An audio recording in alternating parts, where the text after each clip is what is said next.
Hey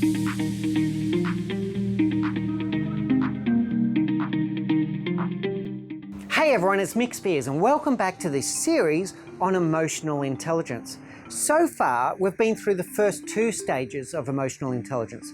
We've been through self-awareness and we've been through self-management. Today, we're going to talk about self-motivation. And the best way I could describe self-motivation is getting your emotions to work for you instead of against you. Now, Michael Jordan is renowned for this.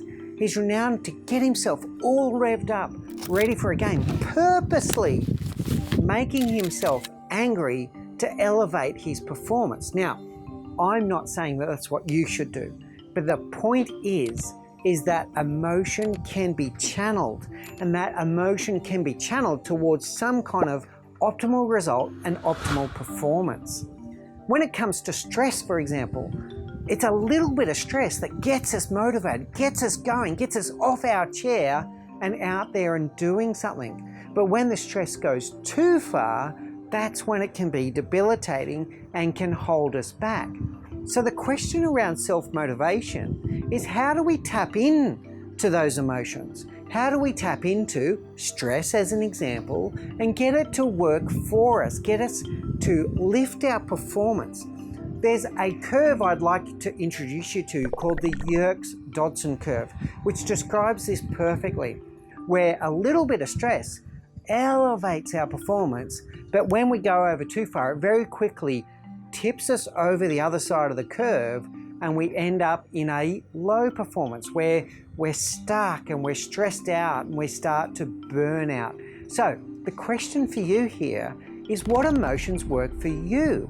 What emotions can you channel into some kind of positive effect that keeps you moving forward? And this does require for you to tap in to your own emotional intelligence to understand what your emotional triggers are and just how much you can tap into emotion to motivate you and get out there and do great things. Another way of looking at this is your comfort zone. If you stay in your comfort zone, if you do not challenge yourself, you will never be great. It's on the edge of your comfort zone or just beyond it is where greatness can happen. So experiment with this. Think about your emotions. Think about what emotions can work for you and to what degree you need to tap into that emotion to get you propelling in a forward direction so that you can have a great impact on the world. So that's it for today. That's emotional self-motivation, getting emotions to work for you instead of against you. In our next video, we're going to talk about our fourth category, which is empathy.